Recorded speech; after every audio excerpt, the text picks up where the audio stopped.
হ্যাঁ, টাকা পয়সা নেই, এই জন্য তোমাকে পাঠাইছে। হ্যাঁ, তোমাদেরকে পাঠাইছে। ফুফি, ফুফির নাম কি? নাম জানো না? না, কিন্তু ফুফি পাঠাইছে এতটুকু জানো। এটা নিয়ে আপনারা গঞ্জাম ফাসাদ করবেন না, কিন্তু এদের সাথে গঞ্জাম ফাসাদ করবেন না, তখন কিন্তু আবার ঝগড়া ফাসাদ আবার বাড়বে। এটা যতটুকু জানছেন, ও সত্যও বলতে পারে, মিথ্যাও বলতে পারে, পারিবারিক কোন্দল সৃষ্টি করার জন্য। আমার কথা কি বুঝছেন? ওরা কিন্তু অধিকাংশ মিথ্যা কথা বলে। ঠিক আছে, জুতা মুখে নাও, জুতা মুখে লইয়া সারা জিন্দিগির জন্য চলে যাইবা।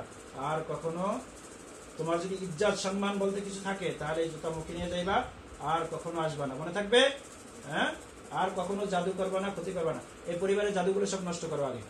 এই বাচ্চার যতগুলো জাদু করছে, পেটে ব্যথা, মাথায় ব্যথা, গাড়ে ব্যথা, এই সব জাদুগুলো নষ্ট করো, উঠাও আগে। এরপর অ্যান্সার বলো, নষ্ট করো, তাড়াতাড়ি তাড়াতাড়ি করো।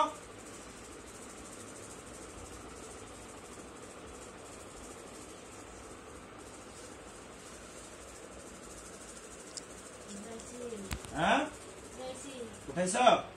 মন থাকবে তো? জুতো মুখে নাও, যাও যাও, মুখে নাও, কামড় যাও, যাও। বাচ্চাকে আস্তে করে এদিকে, আস্তে করে এই বালিশের উপর শোয়া, পিছনে শোয়া, এরপরে যাও গা, আস্তে করে যাও, শোয়া যাও গা।